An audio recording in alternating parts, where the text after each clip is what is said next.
अस्सलाम वालेकुम वरहमतुल्लाहि वबरकातुहू। जनाब, आज का हमारा टूर है मीरपुर आज़ाद कश्मीर और आज़ाद कश्मीर के इलाके जाते हैं उनमें। तो ये हम मंगला डैम की तरफ से जा रहे हैं। बारिश हो रही है माशाल्लाह, बहुत ही प्यारा मौसम है। सुबह सुबह का टाइम है और टाइम हुआ है इस वक्त 5:25। तो हमारी ठुलो रानी भी साथ ही है। मौसम आप देख सकते हैं, बहुत ही शानदार मौसम है। और ये भैया जी थोड़ी आगे कर रहे हैं गाड़ी। यहाँ तक फ्लावर से मैंने ड्राइव की है और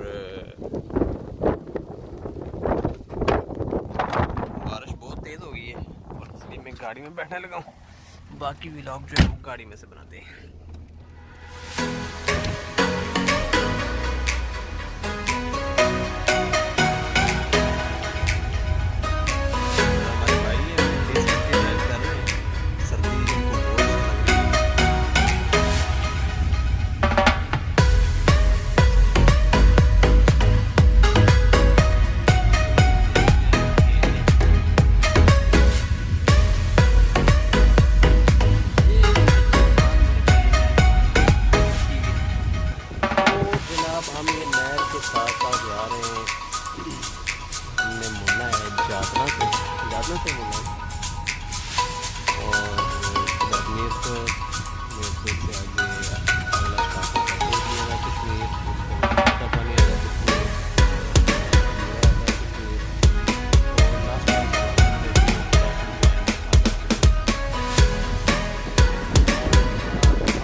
यहाँ काफ़ी स्टे किया हुआ है, ट्रक्स हैं और पॉइंट है एक बना हुआ। इस टाइम तो यहाँ कोई भी नहीं है, लेकिन यहाँ अच्छा खासा रश होता है। काफ़ी ग्रीनरी है यहाँ। ये यहाँ की ट्रक शॉप है और ये इस टाइम सुबह सुबह के टाइम पे बंद है। और ये है डैम, मंगला डैम, जिसकी जो बिजली जो पूरे पाकिस्तान को प्रोवाइड करता है। मंगला डैम का व्यू है। इसमें बारिश बहुत तेज़ हो रही है और मैं पूरा भीग चुका हूँ। ये आपको दिखा के शॉर्ट मैं वापस गाड़ी में जा रहा हूँ।